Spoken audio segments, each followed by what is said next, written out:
Tomodachi Life is tied with The Legend of Zelda Breath of the Wild for my favorite game of all time, which might seem silly, I know.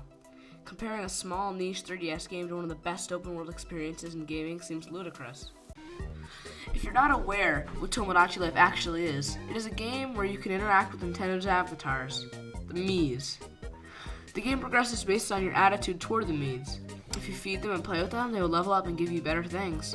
If you neglect the Mii by not visiting it or not solving a problem, that Mii will contribute nothing but a few bucks to the collection at the start of each day. The very beginning of the Mii's introduction can be traced back to 2006, the year the Wii hit shelves, and boy was it popular. The easy control scheme and simple pack-in title Wii Sports was a casual gamer's dream. People thought the idea of something resembling you, mimicking your real-life movements, was just insane, and while Wii Sports was popular, its sequel was something the world would not soon forget.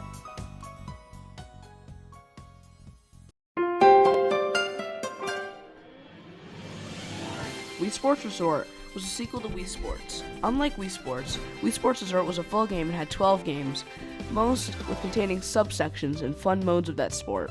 The game takes place on Woohoo Island, an island where you can get this, play sports. For me, the mode that sets it apart from its predecessor is the island flyover and the island itself. All the sports take place on various places around the island and makes the experience one unlike any other. But then, the Mii's took a hiatus.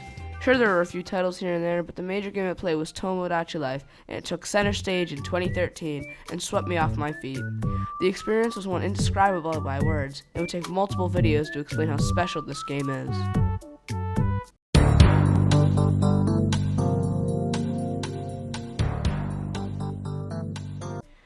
Tomodachi Life sold extremely well and was well received, which makes it odd how Nintendo gave it little support.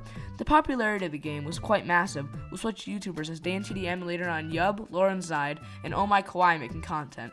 The place I and many others heard about this game was through DanTDM's playthrough of the game. The player base has been asking for a sequel or even a port of the game to the Nintendo Switch, and various mock-ups and even an entire fan wiki about possible features and gameplay have been created. The less popular game with Mii mechanics, Miitopia, is getting ported to Switch, so the much more Chad Mii game, Tomodachi Life, deserves at very least a port, but more deservingly a sequel. The announcement of a sequel would please the masses and cause many YouTubers to play, whether it be nostalgia or the first time with the game. The game would release to massive success, but oddly probably not such great critical review.